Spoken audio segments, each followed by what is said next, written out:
मित्रांनो, हे तुम्ही बघू शकतात, मी रात्री मटकी भिजू घातली होती.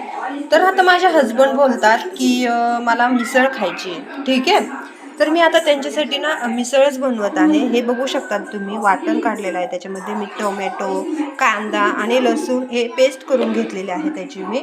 आता मी त्यांना ना मिसळ करून देत आहे मित्रांनो. तर मी त्याच्यामध्ये हे बघू शकता तुम्ही, ही मोहरी आहे, मोहरी टाकून देते.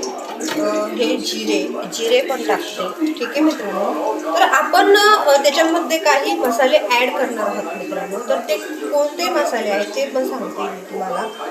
हे आहे कांदा लसूण मसाला. तर हा कांदा लसूण मसाला आपण जी अगोदर ही पेस्ट आहे ना, ही पेस्ट आपण त्याच्यामध्ये टाकून देऊया. ओके,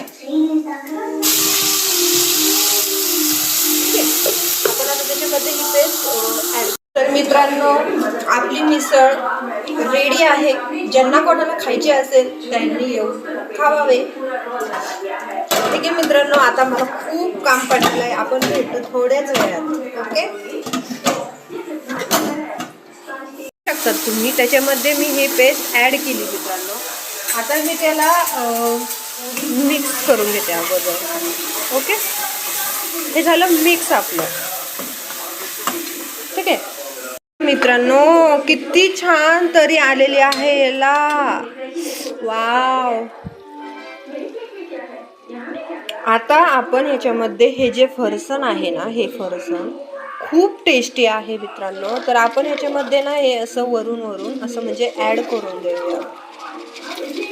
बघू शकतात तुम्ही, थोडंच ॲड करू याच्यामध्ये. त्याच्यानंतर माझ्या हसबंड जेवायच्या वेळेस त्यांना फरसाण लागतं खायला पहिली गोष्ट.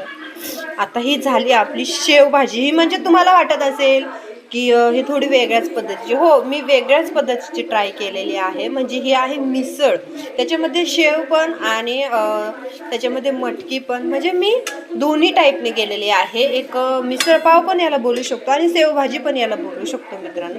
तर बघा, तुमच्या पण तोंडाला पाणी सुटलं असेल बरोबर. तर या खायला मित्रांनो, आपली मिसळ रेडी आहे. तर तुम्ही पण खायला या. ओके.